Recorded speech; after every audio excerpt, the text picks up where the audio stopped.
La vigile matinale provient de l'œuvre de Monica Diaz, Méditation quotidienne au féminin. La méditation de ce matin, aujourd'hui, 27 septembre 2024, est tirée de Matthieu 6, verset 12. Pardonne-nous nos offenses, comme nous pardonnons aussi à ceux qui nous ont offensés. Pardonne-nous pour le mal que nous avons fait. Page 279. J'ai été ému par l'histoire de Jesse, un jeune Américain. Il est allé en Corée pour enseigner, mais il s'est retrouvé dans le monde de la drogue et a continué à enseigner aux enfants le matin et à vendre de la drogue le soir. Lorsqu'il a découvert que la police le recherchait, il a fui en Thaïlande, où il a repris le trafic de drogue. Il a été arrêté et condamné à mort. Après plusieurs semaines en prison, il a eu sa première visite. Nom, un Thaïlandais travaillant à l'ambassade des États-Unis, Jesse, furieux du temps pris par les officiels, sa famille et ses amis pour le soutenir par courrier ou par téléphone, a traité Nom avec colère. En quelques minutes, il a encore aggravé sa situation, éloignant par sa maltraitance la seule personne disposée à l'aider.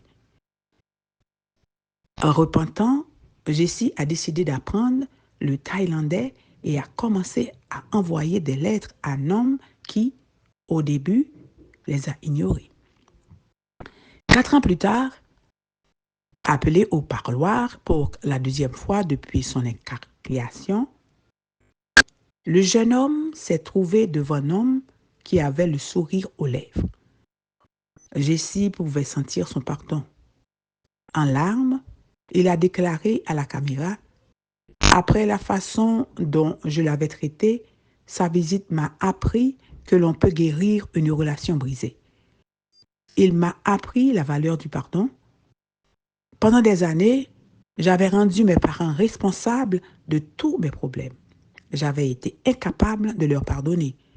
Mais lorsque je me suis senti pardonner par un homme, j'ai su que je pouvais pardonner à mes parents et je l'ai fait. Depuis lors, je vois le monde d'une manière différente. » 6 mois plus tard, Nom a réussi à faire sortir Jesse de prison et à le ramener dans son pays. Jesse dispose d'un podcast grâce auquel il a aidé de nombreuses personnes à surmonter leur dépendance. Il a pu accompagner sa mère dans ses derniers mois de vie et il s'est rapproché de son père, qu'il voit maintenant tous les jours. « Mon père et moi sommes les meilleurs amis maintenant, dit-il, parce que Nom m'a appris à pardonner. » En se sentant pardonné par Nom, Jesse a appris à pardonner à son père.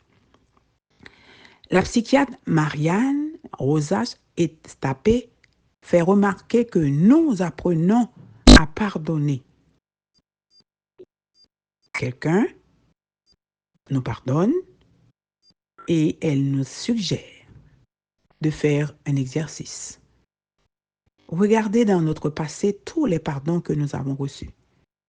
En nous rappelant comment ces pardons nous ont fait nous sentir, nous comprendrons ce que les autres ressentiront si nous leur donnons notre pardon. Je vous invite et je m'invite à faire cet exercice aujourd'hui. Le pardon, c'est plus que se libérer du ressentiment, c'est aider les autres à changer de vie. Pas étonnant que le pardon soit si crucial dans la Bible. Pardonne-nous nos offenses, comme nous pardonnons aussi à ceux qui nous ont offensés. Amen, amen, amen. Pardonne-nous pour le mal que nous avons fait. Que Dieu vous bénisse. Bonne journée.